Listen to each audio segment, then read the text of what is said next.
privilege of being the Chief Executive at the Fostering Network. I want to welcome you to this morning's launch of the Fostering Network State of the Nation report into foster care. This is a report that we do every 3 years, and whilst it's not academic research, what it does do is highlight the key issues that are impacting on foster care today. This year we've had responses back from both foster carers, but also for the first time from fostering services. And I think the insight from both fostering services and foster carers means that we're now getting a really clear picture of what is impacting on fostering in 2021. And not only are we looking at what's impacting on fostering, but actually from here, we need to think about how we make the huge improvements that are going to be necessary to make fostering the very best that it can be. So without further ado, I'm going to hand over to a video sent to us from the Children's Minister.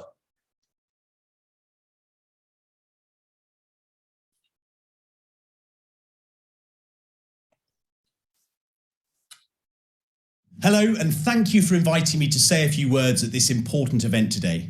I'm delighted to have the opportunity to thank the Fostering Network for the difference that you make to the lives of our country's most vulnerable children, both through your research and through the vital support you provide to the loving families fostering children up and down the country. This government shares the Fostering Network's vision, making sure that every child has the best possible start in life and is given a stable, secure and loving home. As Children and Families Minister, I'm determined to champion all children and families, and that includes the most disadvantaged and the most vulnerable. I want to give you the support and tools you need to improve opportunities for fostered children and young people. The State of the Nation report is a stark reminder of the scale of the challenge, one that can only be overcome with your help and with the help of foster carers, providing essential loving homes for some of the most vulnerable children. And this is also why your research is so important, even if it makes for challenging reading, because it helps us direct our interventions to those most in need. So I want to thank you, as well as everyone who shared their personal experiences, for the Fostering Network's State of the Nation report. I welcome the opportunity to continue to work with you to improve provision for foster carers through important initiatives such as the Mockingbird programme. And it's really exciting to see the programme grow from strength to strength, and a great example of how we can come together to provide stable and loving homes for all looked after children. The widespread support that it's received across government is because we know that it's making a real difference on the ground. That's why since 2014, we've provided over £7 million to help children's services across the country embed the model and transform children's lives. In the wake of the pandemic, the department has offered funding to local authorities to address their regional priorities. And with this investment, 21 local authorities will be able to work with the Fostering Network to reinforce their foster care provision. In closing, I'd just like to reiterate my thanks to foster carers up and down the UK for all you've done to improve the lives of vulnerable children. You have given them the chance in life they so richly deserve. So I hope the rest of the event goes well, and I look forward to hearing about the important issues discussed today in more detail. Thank you.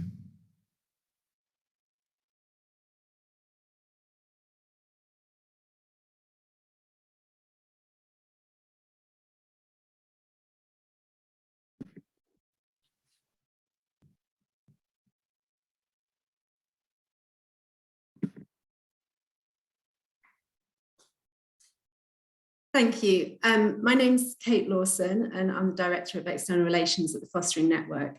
And we're now going to present the key findings from this year's State of the Nation Foster Care 2021 report. There's a huge amount of data that we have gathered. And so if you look in your chat box, you'll see a link to the main report. So today we're just going to focus on the highlights. This is the first in a series of reports that we will be publishing. Next month, we'll be publishing a report on the status of foster carer, and that will be followed by a report on the unmet needs of children. I am so delighted today to be joined by Adam, Jane, and Ashara, who are going to provide their responses and reflections to each section of the report.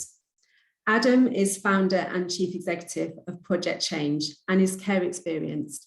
Project Change was founded by members of the care community in Scotland with the aim that the care community could be more about human connections and not just focused on the care system. Jane has been fostering for 35 years, During this time, she has fostered 5 young people long-term. She is chair of the Surrey Foster Care Association and hugely connected into the foster care community. And finally, Ashara is head of service at Greenwich Local Authority and has 28 years experience in fostering, adoption and special guardianship. So what we did, the Fostering Network conducts the State of the Nation survey every 3 years, and it gives us an insight into fostering across the UK. It allows us to monitor trends and look at progress on key issues. The survey is open to foster carers across the UK. And for the first time, as Kevin said, this year, we opened the survey to fostering services to give a deeper insight into the issues. You can see there the response rate we had, and the findings clearly show that the challenges go wider than fostering and into children's social care and beyond. Before I move on to the key findings of the report, I just want to provide some context around fostering. 97,000 of the children in care in the UK are living with foster families. Foster care is unique in the support it can offer children in care. Foster carers provide children with safe, loving, nurturing family homes. Foster care holds children within their local communities to remain at the same school, to live with their brothers and sisters. Foster care can support children to remain in contact with their birth family. It can be for a short period of time, or it can be for a child's entire childhood and beyond. It can transform the lives of children. It can only do this, though, if it is supported, resourced, and recognised. So, on to the first section of our report. And we start the report focusing on the child and the young person. We start with the matching process. Of the 37% of foster carers who responded, who were involved in the matching process in the last 2 years, only half felt they had received sufficient information about the child. As you can see here, this contrasts with the view of fostering services. Information for the foster carer and the child is absolutely essential, and we need to consider what information is needed to care for the child. A key part of the matching process is the opportunity to meet each other. But only 42% of carers said the child was able to visit. Now, many will say this is because of emergency placements, which is undoubtedly true. But we need to ask ourselves why so many children are coming into care in a crisis and emergency way. In terms of stability, 72% of respondents were caring for a child that they expected to stay with them long term. This challenges the view of fostering as short term.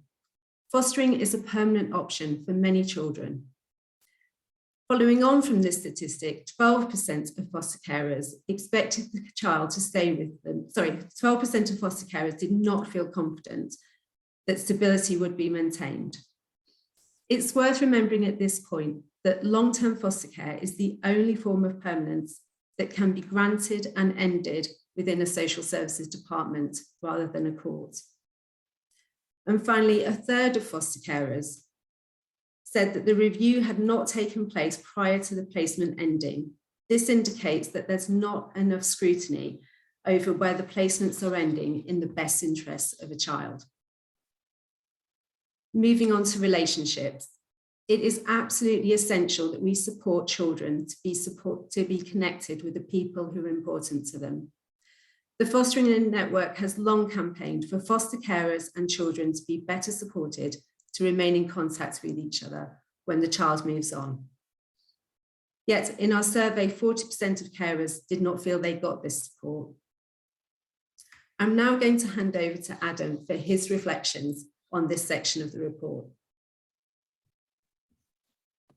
Thank you, Kate. I think it's really interesting to look at what we've learned asking foster carers and fostering services about the children and young people. And I think what strikes me is about we're always trying to create an environment where you can have stability and you can have healthy and thriving relationships. And a lot of that for me is underpinned by the matching process. I think it's really, really fascinating to see that foster carers aren't getting the information they want. And I think we must ask ourselves about why certain information is given and why certain information maybe isn't given. And that's not to say information is withheld, but a much more comprehensive understanding of the needs of a young person, and not just their safeguarding needs, but also what they do, what their hobbies are, what the foster carer needs to know to help create a thriving, safe environment. I think who decides that information is quite interesting, and we mustn't get bogged down in it just being a chronological timeline of the events that have happened in a child's life, but a much more nuanced and widespread understanding of how best we can support the young people. That's my reflections. I'll pass to Jane to give hers.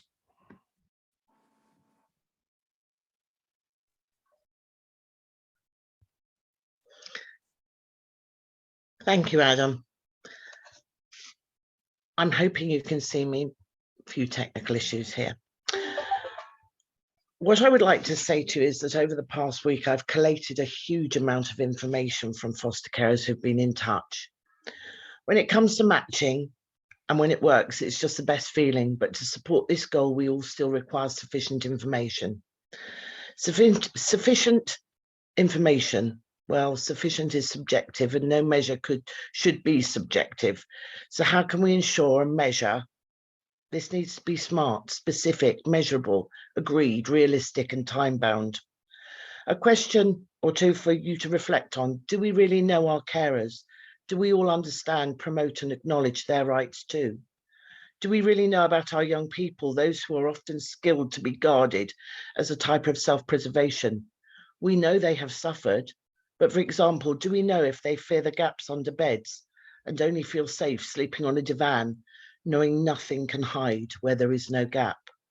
If the young people can be supported to meet, be greeted and plan their transition, possibly visit their potential carer face-to-face or virtually and age appropriately, this starts a positive experience of engagement. If children's social workers ensure they consolidate the young people's knowledge and understanding of the role of the foster carer, then young people are more likely to accept and maybe in time embrace some of the changes. If the supervising social workers are there to support a new placement with kindness and understanding, then foster carers will continue to feel a valued and not a disposable member of the team. Active and ongoing support with supervising social workers, children's social workers, independent reviewing officers, together with foster carers and children, again support stability. Research shows we need to enable and encourage our children to secure positive attachments. Total respect for all within the team around the child. Same training platform, whole team education. Knowledgeable, informed matching will in turn support best chance of stability. By laying the foundations for mutually beneficial relationships, positive attachments and trust are more likely to grow, not just for the child, but for the whole team around the child too.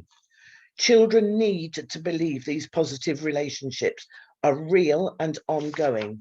And without this systemic approach, a child's trust may not develop, or even worse, be lost yet again.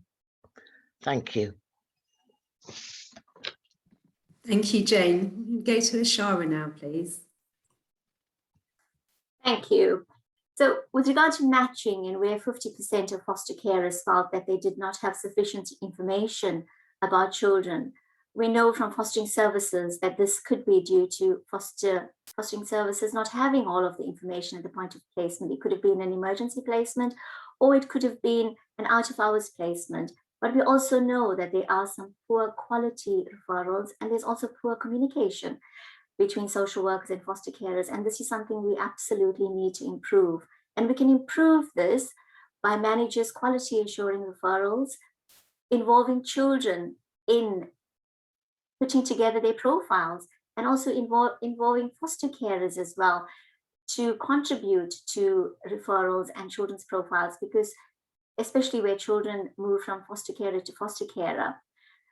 And also with regard to foster carers and children meeting before a child is placed, we can be more creative and we can be more innovative, like we have been working during the pandemic by using virtual platforms like Zoom meetings, FaceTime, WhatsApp, So there is a lot more we can do to improve the information sharing. With regard to placement stability, we all know that where placements are matched appropriately and there's a good support package, that results in better outcomes for children and improves retention for foster carers.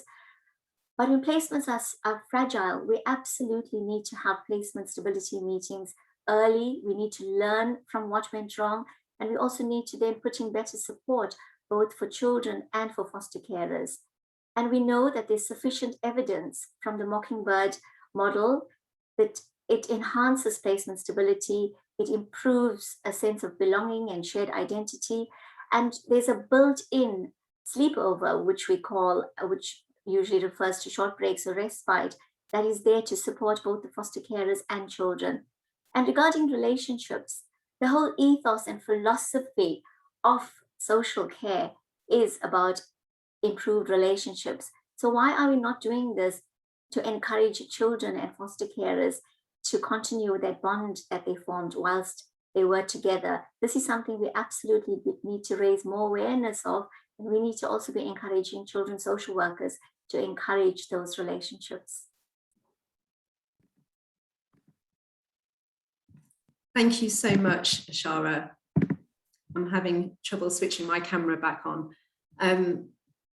Thank you to all of you for those reflections. We're now going to move on to the foster carer section of the report. Foster carers are key members in the team around the child. They hold a unique and valuable skill set. When foster carers are supported, respected, and involved, it has a direct impact on the experience and outcomes for the children in their care.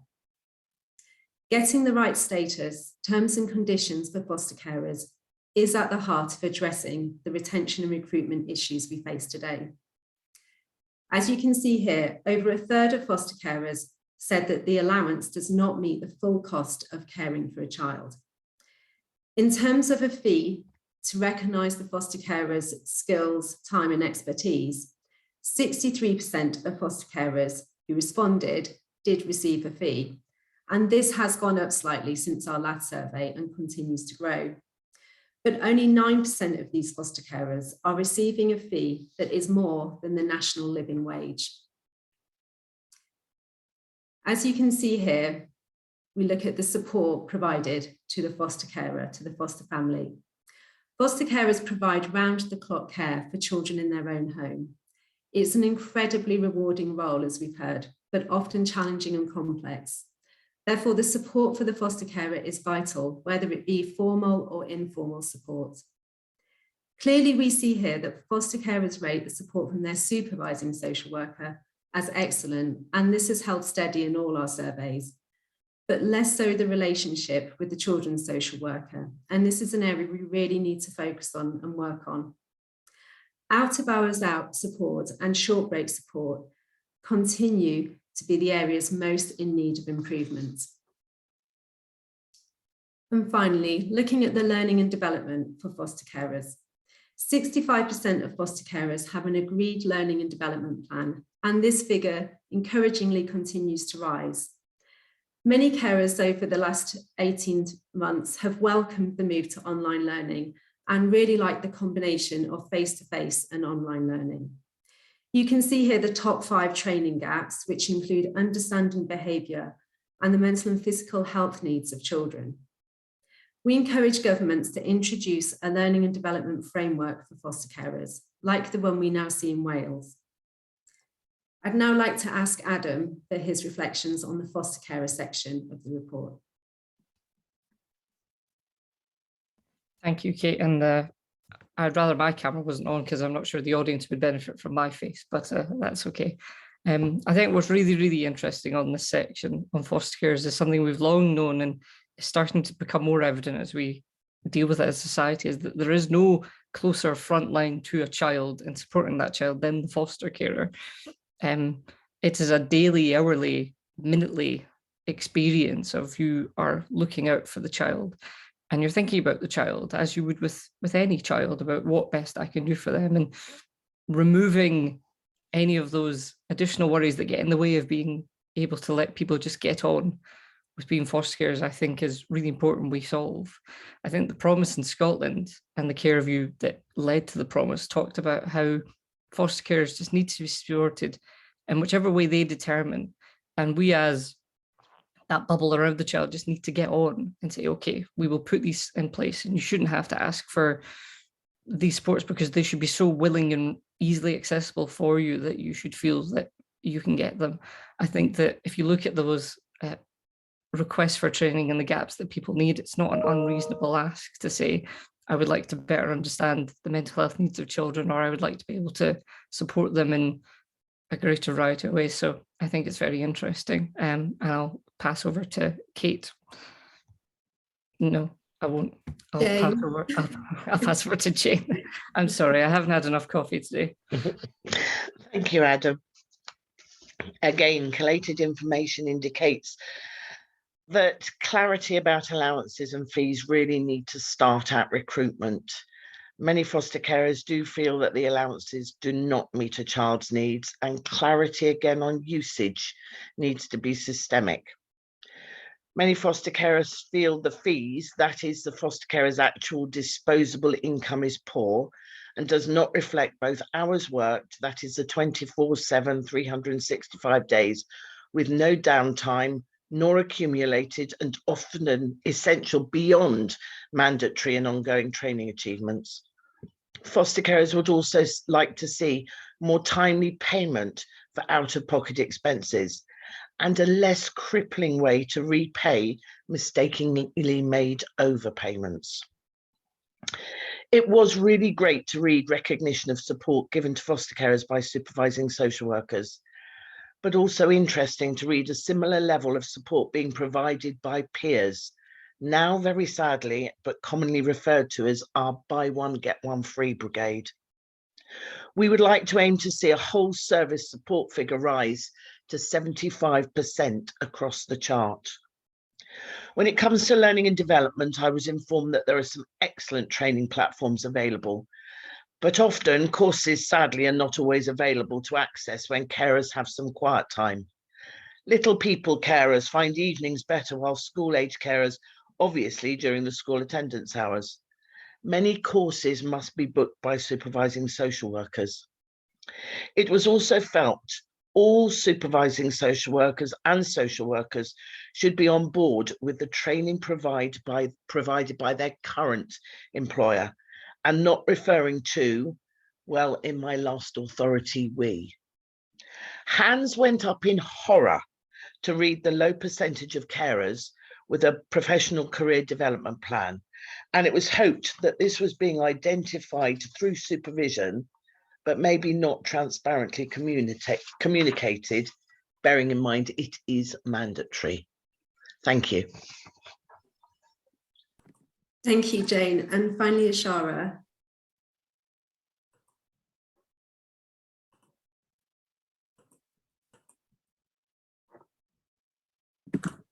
Hi, I can't put my video. Oh, it's on. So yeah, it is really concerning that a third of foster carers actually do not receive a reward or a fee. And what we do know is that there are family and friends carers that do not receive a fee or a reward, and that needs to be looked at. We also know that there's a huge variation across the nation when it comes to financial schemes for both foster carers and indeed children, and this needs to be looked at as well.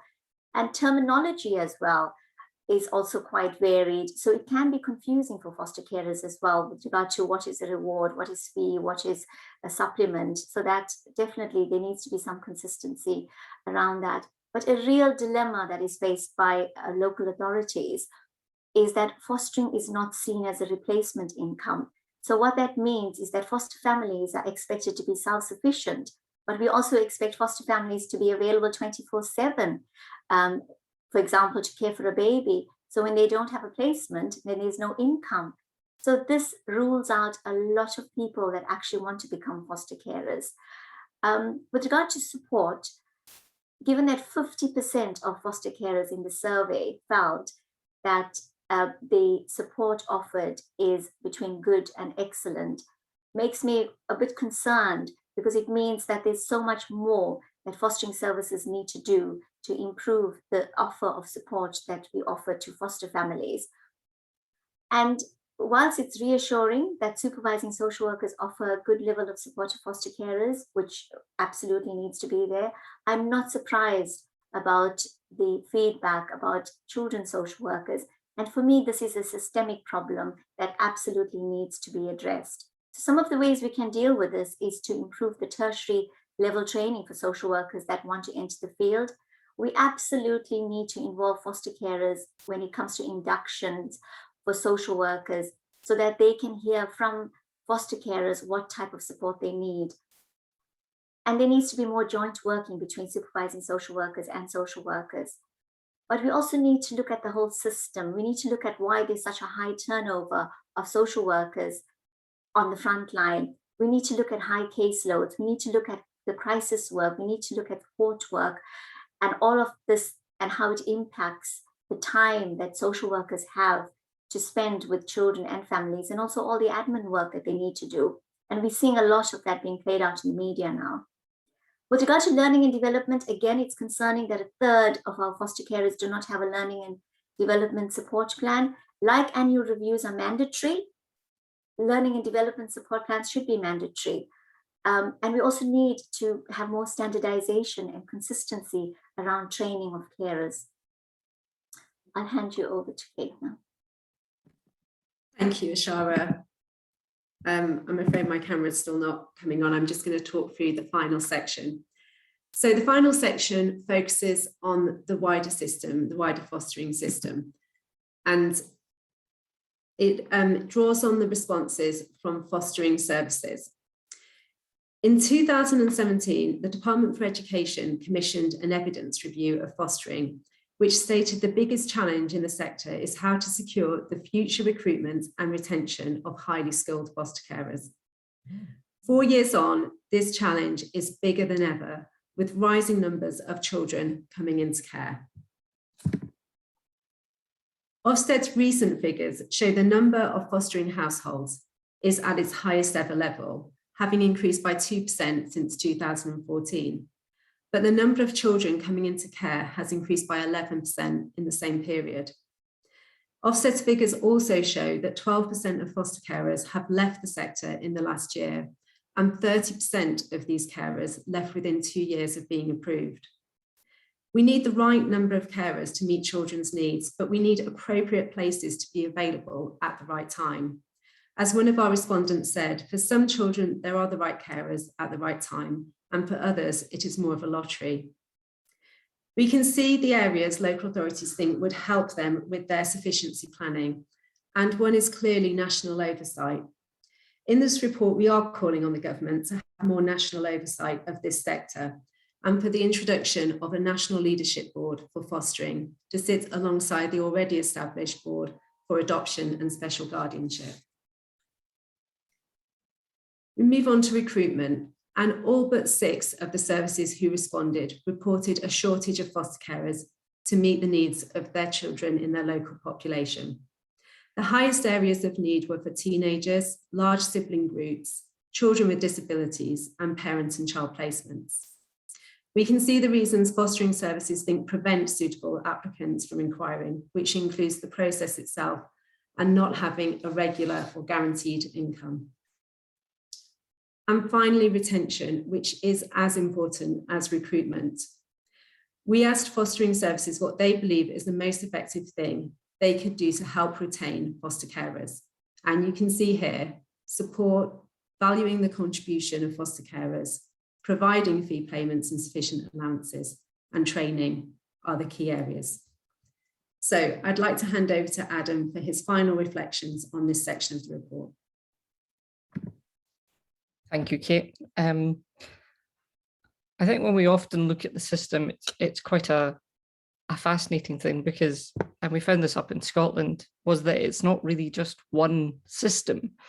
It's lots of different systems that are all playing out with each other and kind of doing a really awkward tango where no one's quite sure who's leading on what. And that's not due to bad people in the system, because we know people want to get out and do a good job, but it's just those processes are so intertwined in some really complicated things. I think if we can simplify and create really baseline models for how we create a good recruitment strategy for foster carers.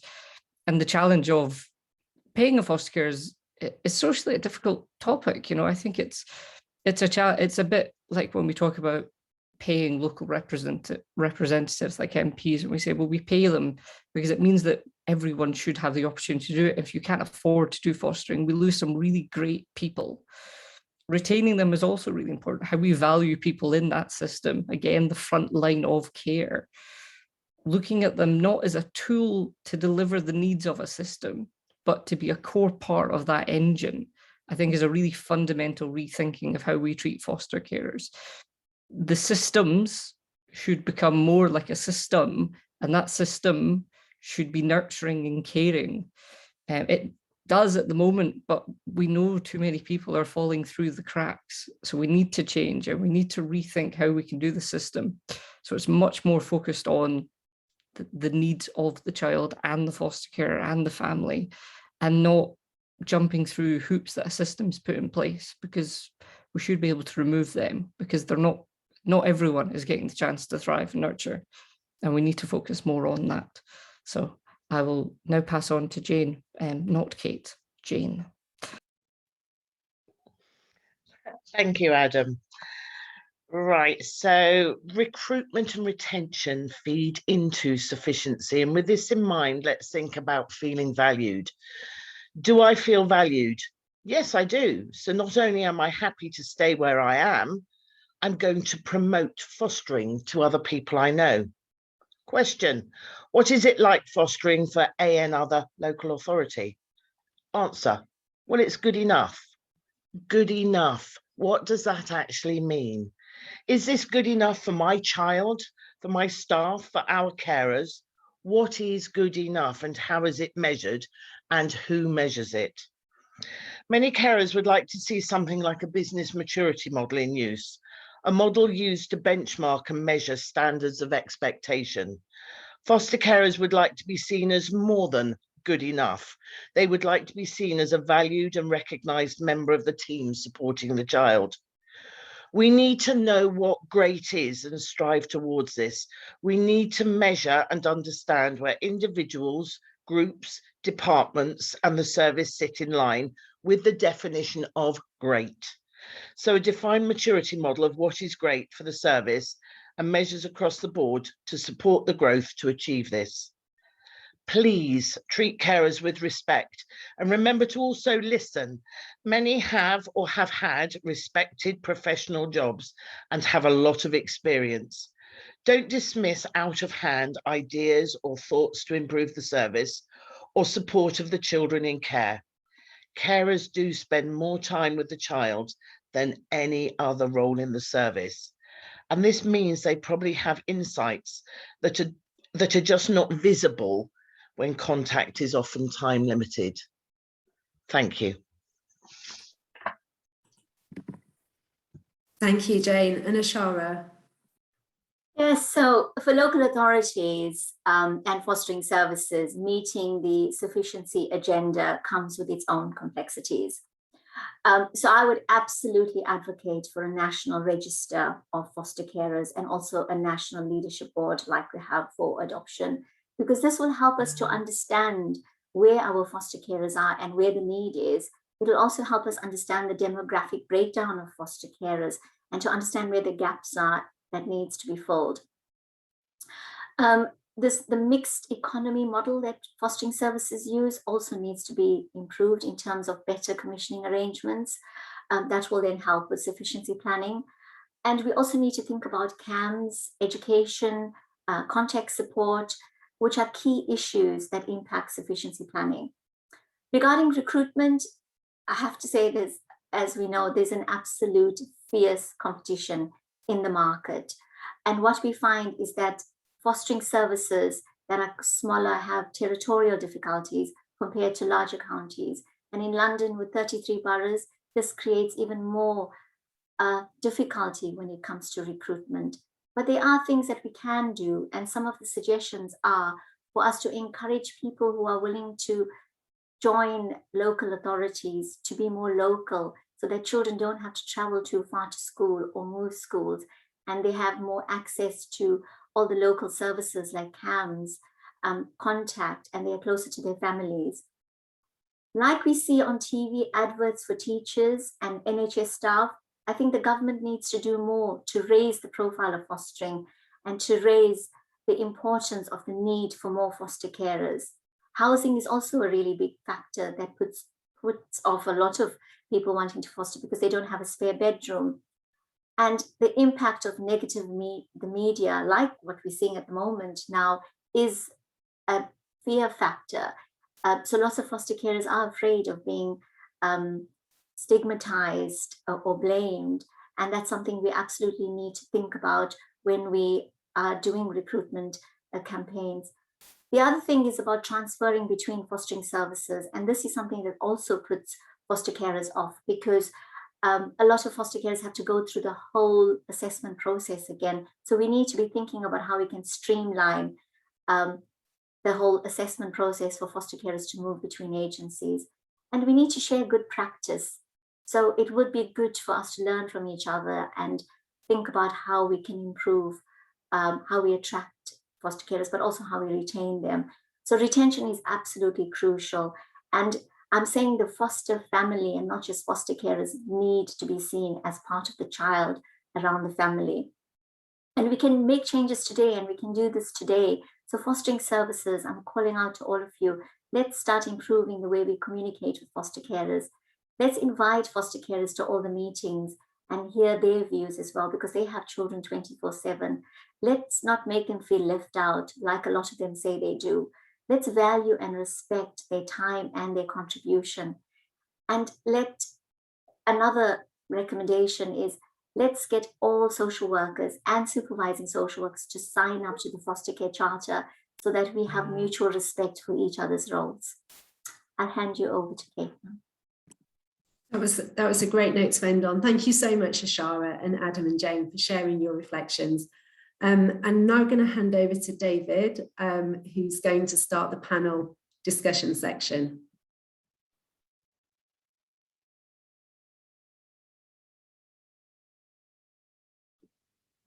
Thanks very much indeed, Kate, for handing over. So lots of good questions coming in.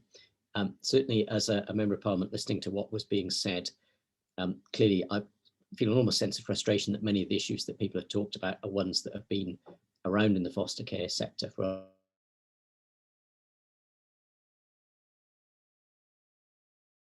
fifth question that have come in, both of which are about a national approach to foster care. The first was around how we better utilise foster carers in rural areas and whether a national register would address that. And the second, or the fifth question, but the second one to address, is around the training and support, that if there was more standardisation, things like terms and conditions, fee levels, and so forth, would that support foster carers? So perhaps if I could ask Adam, particularly perhaps if you'd like to take your view about that point about standardisation, whether that would help. And then Kevin, if you're there, I can't see you on my screen at the moment, if you'd be willing particularly to pick up the point about the idea of a national register. Yeah. Thanks, David. Not a point I'm hugely confident in speaking about, but I can talk about the approach from what we're doing in Scotland. And I think the need to standardise care. So it's not, I know postcode lottery is a really fun buzzword, but it can be really difficult. So having access to foster carers and knowing where they are, knowing who has the skills and where they can be seems fundamental, because this really fragmented system we have at the moment makes it really difficult to find out where the best needs of the child lay, because we don't know where best we can handle them.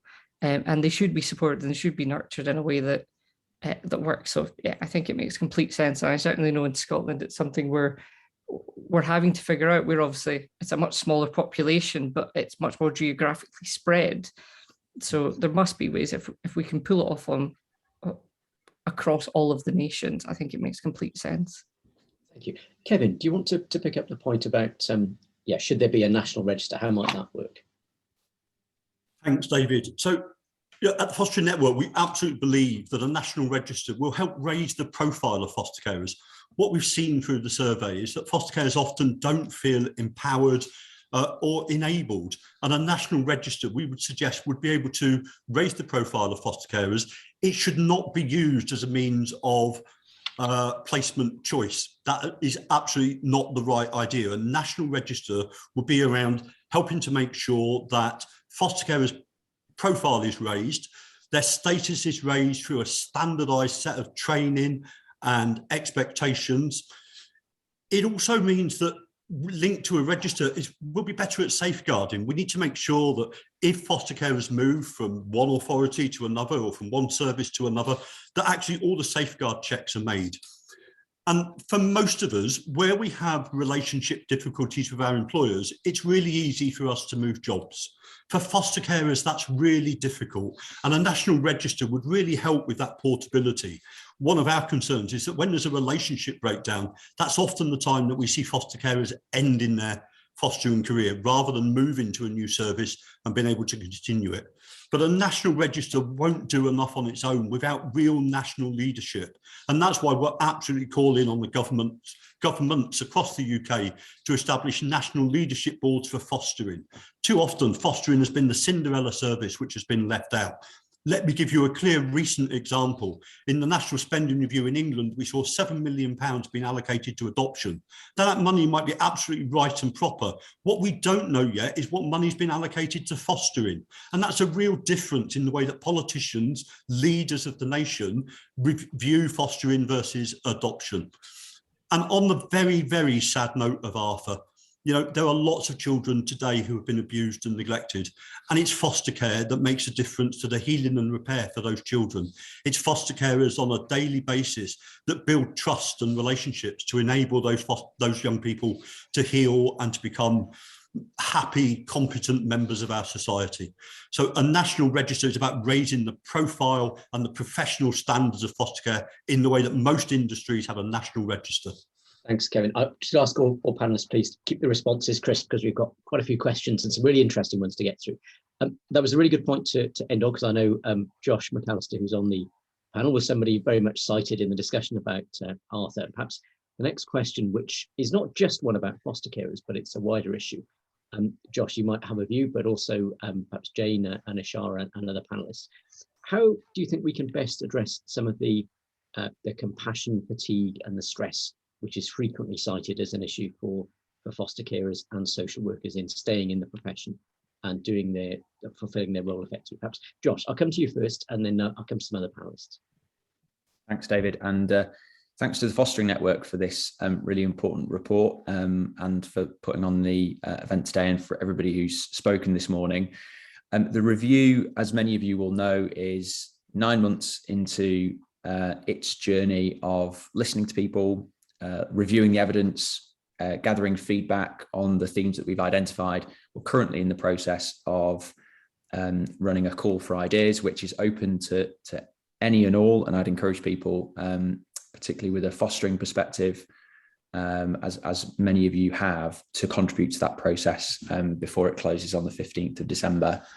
I think on answering this question about the fatigue and support for not only social workers, but also foster carers, I think this probably ties in with a number of the themes that have been raised in the report today about, and things that the review has heard directly from foster carers, and crucially from children who've been fostered, about the access to high quality training for foster carers, networks of support, and a peer group, the way in which foster carers are involved in decisions and updates and information about where a child is up to, and the circumstances of why they're in care, and where things might be up to with their birth family at any given time.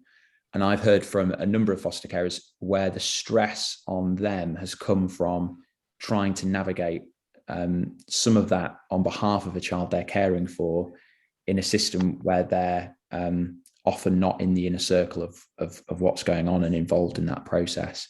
And I can imagine that is an acutely stressful and frustrating position for a foster carer to be in. It's also not not good and helpful for the children who are in the care of that foster carer.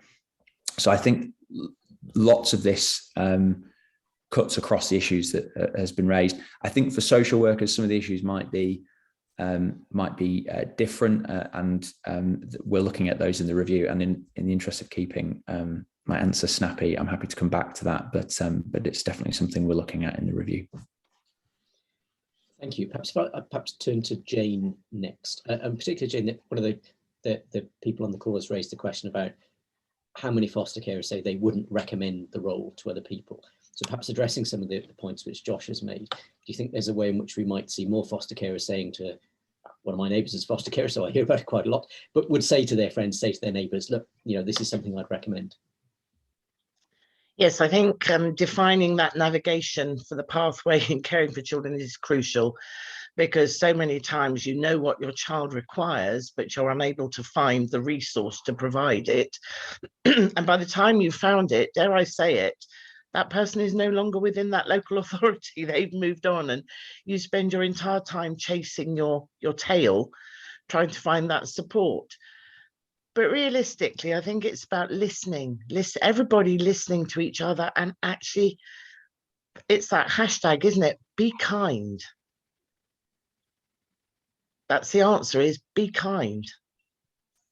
It's a greater degree of kindness that we need to see. That's a really helpful principle, perhaps. I mean, if we ask Ishara, perhaps if I turn to you next, what you feel would be practical measures, perhaps, that government or local authorities could put in place that would address some of these concerns. As I said before, I think it's absolutely crucial that we need to look at recruitment. So the more carers we have, the more placement choice we have, which means we'll put less pressure on our foster carers, because that's what we do on a daily basis. They can only take 2 placements, or we'd say, oh, can you squeeze in another child? Or, can you offer a child a placement where they may not have all the skills and the experience? And it's because we don't have enough of foster carers. So absolutely more carers would help, but acknowledging, appreciating foster carers would also absolutely help with their well-being. So during the COVID pandemic, we all realized how important and crucial foster carers were. We need to continue on that, with that momentum. They are absolutely, I always say I could never do it, because it's something you do 24/7. People go home at 5:30. Foster carers don't go home. They do it all the time in their home. So it's something we absolutely need to be thinking about to support them. We need to be looking at their allowances. We need to be looking at short breaks, a more respite for foster carers, better support packages when we offer children. And we know that there's so much of complexities. We know what's going on in society now. We need to absolutely standardize the training, offer in better look at career advancement for foster carers as well, because there are lots of foster carers out there that do want to do more, but they don't have the skills. With regard to social workers, we know what's going on in the media at the moment. We don't acknowledge all the wonderful things that social workers do when things go right and we have better outcomes for children. But when things go wrong, then it's splashed all over the media. So we absolutely need to be doing more to recognize social workers, but also look at caseloads. Look at why is it that they don't have time to support foster carers or children. Let's look at workloads. Let's look at crisis work. Let's look at the reports that they spend a lot of their time in front of the screen typing up reports. We absolutely need to be thinking of how we manage our social workers' time as well. Thank you. That's a really good point, perhaps, in which to lead in to the next of the questions that's been submitted. So one of the points that emerges from the research is the issue of diversity amongst foster carers and children in the care system. I certainly know from my time in Hillingdon that children were much more likely to find themselves in care if they came from particularly Black backgrounds and to some extent certain Asian backgrounds than other people in our local population. And this report has highlighted, and the research has highlighted, that around 24% of children in care in total are from ethnic minority communities, but around 12% of foster carers are from those communities. So perhaps, Kevin, if I start with you, if you have a view about how we might recruit a more diverse foster carer base. Absolutely. So I think it's really clear that Ashara's point is we need more foster carers, and we need more foster carers from across the board. What we saw from the Ofsted figures this year was actually local authorities only managed to increase their net pool of foster carers by 45. That's absolutely insufficient, whereas the independent sector was able to increase that pool of foster carers much more. So we need to look at what is it the independent sector is doing, and I would suggest that part of that is a real focus on fostering, rather than the generic work that all local authorities are having to do. So that move to specialism and a real specialist focus. In relation to Black and minority ethnic foster carers, I think we did a report on Muslim foster care and recruiting Muslim foster carers, and some of the issues that came out were anxiety around the state and the high level of intervention that happens during the assessment process. And that might be why the independent sector perhaps does better at some of these arrangements. But it's absolutely about trying to target. It's about local authorities having proper sufficiency assessments where they know the types of carers that they need, and then to target their recruitment at those foster carers. But overall, if we're to recruit more foster carers, then we need to change that status of foster carers that this report is highlighting. There are three key areas. It's about status of foster carers, the way they feel valued. Kevin, I'm going to stop you there because we've got a few minutes left. Absolutely, David. So I'm going to give other panelists a chance to answer. Perhaps, Adam, you've experienced care. I'd be really interested to get your view, but I'll ask you to be really brief, if I may. I think it's really interesting about trying to get a more diverse workforce in general. I think, and there's an issue that is at the heart of the care system that's really interesting that the Care Review in Scotland looked at, is the conflation of poverty with neglect, and how we often take children from more obvious situations of neglect into care, so they happen to come from poverty. We know that neglect happens in more affluent and more middle class and upper class settings. It's just it's less visible to the naked eye. We don't see it as a fridge that's half empty. So I think that when we're looking at how do we get carers that are more representative of the communities they come from, we must look at the bias that's inherent in the system of it has a real blind side to some of those issues, and almost accidental. It's that conflation again with adoption being a really positive long-term solution, but a care system being a temporary measure. And it's about if we take a child out of the setting, why would we want a carer from that setting as well who may still have those struggles? So I think it's a really nuanced point around poverty. And I think targeting those people and saying, no, we want a variety, and being really blatantly obvious and not talking about it in a kind of vocational and saying, we think you can make an impact. Thanks very much, Adam. Perhaps Josh, if I turn to you next.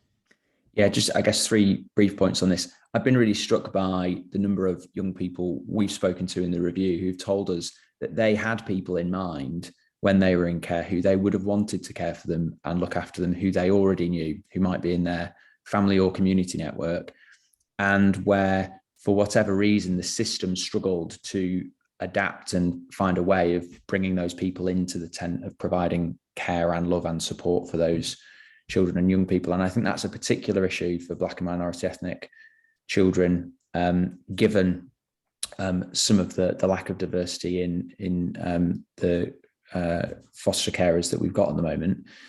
I think Kevin is absolutely right about some of the weaknesses nationally in foster carer recruitment. Is something I'm really concerned by, and I think the Ofsted figures speak volumes and are really concerning. The picture that we have now, which is worse than it was the year before, shows that we are losing ground despite huge levels of interest from the public. And that is a big challenge to how we do foster carer recruitment at the moment as a country. And then finally, just a point really that extends across social workers, and I think to foster carers as well, about cultural competence and some greater training and rigor around understanding of different cultural heritages and backgrounds that isn't attended to enough. Race isn't talked about with enough depth and understanding in supervision amongst social workers, and that may well be the case as well with foster carers. Thank you very much. And I'm going to ask for perhaps a 30-second contribution, Jane and Ishara, if I may come to you both. Ishara. Yeah. In addition to everything that's been said, I think housing absolutely needs to be looked at. So we have a chicken and egg situation where people want to come and foster, but they don't have a spare bedroom, or they don't have sufficient housing. And in order for the housing department to assist foster carers, you have to be a foster carer first. So there's something we need to be working with. Housing accommodation is crucial. And Adam made a good point about the correlation between poverty and Black and minority ethnic applicants. We need to be thinking about that, because a lot of single carers, Black and minority ethnic carers, they cannot foster because there's no, it's not a replacement income. So we need to be thinking about how we can support carers who need to stop working in order to care for children, and how that then, because they may not have additional income and they can't sustain themselves. So absolutely something. And the myth busting as well absolutely needs to be looked at within our Okay, Black and last word to Jane, and then we're gonna wrap up promptly on schedule. So Jane. How many people say to foster carers, I really admire what you do, but I couldn't do it? Why couldn't you do it? Because not everybody wants to give 100% of their time to somebody else's child. That's the bottom line. So it has got to be made a more attractive looking proposition to become a foster carer. When it comes to ethnicity, I'm sorry, I can't speak on that. I live in the very most southern tip of Surrey. We are not ethnically diverse at the bottom end of Surrey at all. So I can't comment. But I think just being nice and just opening it up will help encourage people to do it. Thank you very much indeed, Jane. Right, that brings our time to close, where some of the panelists do need to depart for other commitments. So look, I'm just going to say thank you very much indeed for the contributions to State of the Nation today. As I said in my very, very brief preamble, it's frustrating, someone who's been a lead member since the early 2000s, to find that many of the issues are still issues that foster carers face. But it's great to see this sense of renewed commitment, fresh ideas, fresh thinking coming in that will have a real prospect of changing that. And I'd like to thank all of the foster carers who contributed to this and who joined the call today, who submitted questions. For those who didn't get your question answered by the panelists, there will be a response from the organisation later on. There is a survey in the chat, so if you have any questions you haven't had the opportunity to ask, please do put that in, on whether that's questions you'd like to ask or feedback about today's session. It would be very much appreciated. This is really the start of a debate rather than the end. It's great particularly to see Josh here because of the work that he is doing with the Department for Education to look at many of these issues at a national level. And that certainly offers probably the biggest opportunity that we've had in some years for a rethink about different aspects and different challenges that we face within the children's social care sector in England, and of course in Wales as well, where the Children Act is still a very, very significant piece of legislation. So on that note, thank you all very much indeed for your enormously positive contributions, and I look forward to being part of and seeing how this debate carries on in a way that will change children's lives in a positive way. Thank you.